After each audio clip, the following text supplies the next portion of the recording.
राधा को अपनी सास से बहुत प्यार था। मम्मी जी, आपकी साड़ी कितनी प्यारी लग रही है। काश मैं भी आपके जैसी साड़ी पहन पाती। अरे बेटा, हमारे जमाने में तो साड़ी ही चलती थी।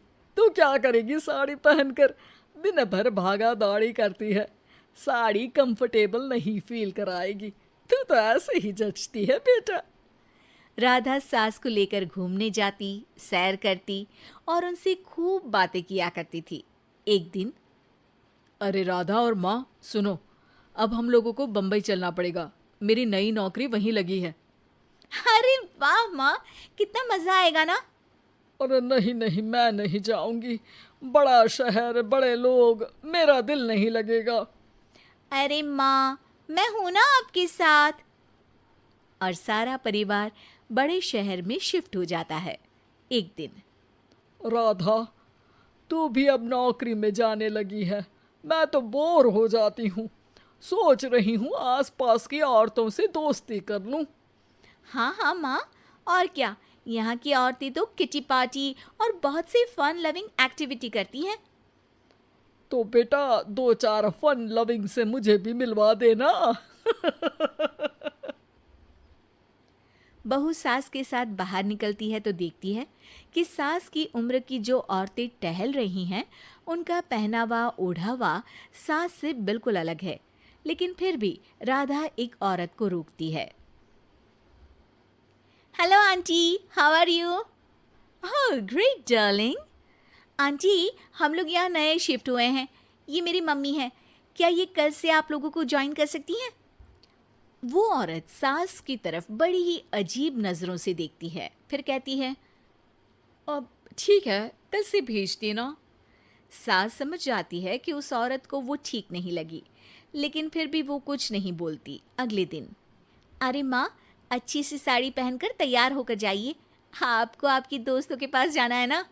और नहीं नहीं, मैं सोच रही हूँ घर पर बैठकर टीवी देखूं।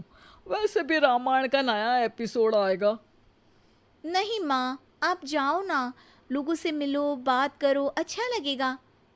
ना चाहते हुए भी सास उन लोगों के पास जाती है, लेकिन सभी सास से बुरा व्यवहार करते हैं। सास मुंह लटकाकर घर आ जाती है। बहू समझ जाती है कि सास को कुछ हुआ है। वो रोज सास को पार्क में भेजती, लेकिन सास रोज मुंह लटकाकर वापस आ जाती।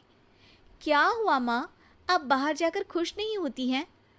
अरे बेटा, खुश तो हूँ लेकिन लेकिन क्या माँ, आपको तो लोगों से मिलना, बातें करना अच्छा लगता था।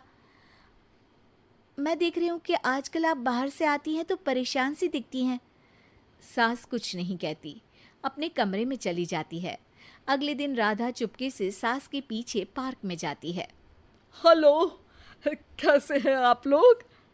एक औरत मुंह बनाकर साइड हो जाती है। सभी एक दूसरे से बात करती हैं, लेकिन राधा की सास साइड में चुपचाप अकेली बैठी रहती हैं। राधा घर आती है और सास के वापस आने का इंतजार करती है। सास मुंह लटकाकर घर आती है। अरे मम्मी जी, तब से इंतजार कर रही हूँ, जल्दी तैयार हो जाइए, मार्केट जाना है। राधा सास को लेकर बाजार जाती है और उन्हें कुछ मॉडर्न कपड़े दिलाती है। अगले दिन सास उन कपड़ों को पहनकर पार्क में जाती है। Oh my god, you are looking gorgeous. Beautiful top, कहाँ से लिया? हे, मेरे घर में कल किटी है, तुम जरूर आना। अजीब औरतें हो तुम लोग। मैं रोज आती थी तब तो तुम लोग सीधे मुंह बात भी नहीं करती थी। आज इन कपड़ों को देखकर तुम मुझे घर बुला रही हो। लेकिन सुनो, अब मुझे तुम लोगों से कोई बात नहीं करनी और ना ही दोस्ती करनी है। अरे तुम तो बुरा मान गई। वैसे दोस्ती नहीं करनी थी तो ये कायाकल्प क्यों किया? ये मेरी बहू ने किया है। मैं यहाँ सिर्फ ये देखने के लिए आई थी कि तुमको मुझसे समस्या है या मेरे कपड़ों से। कपड़े तो बदले जा सकते हैं। अच्छा चलो, जो भी हो, अब हम लोग तुम्हें अपने साथ रखने को तैयार हैं। लेकिन अब मुझे तुम लोग नहीं पसंद। ये बोलकर राधा की सास वहां से चली जाती है। वाह माँ जी, आज तो आपका चेहरा खिला खिला सा लग रहा है। लगता है आपकी सहेलियों ने आपको अपना लिया। हाँ, वो तो अपनाना ही था। दिखावे वाली जो है वो, मेरे कपड़े बदलते ही उनका दिल बदल गया। लेकिन आज मैं उन्हें मना कर आई, अरे क्यों माँ जी? क्योंकि उन लोगों को मुझसे नहीं मेरे कपड़ों से दोस्ती करनी थी। वैसे मेरे पास तो तू है ना, मेरी प्यारी बहू, मुझे किसी की जरूरत नहीं है। अरे नहीं नहीं माँ जी, आप ऐसा क्यों सोच रही हैं? बेटा ये गलत भी तो नहीं है, जैसा देश वैसा भेष। क्यों? ठीक है ना माँ, अब जब ये हम लोगों का देश है तो क्यों ना हम यहाँ का भेष अपना ले। हाँ हाँ जरूर, मैं तो तैयार हूँ।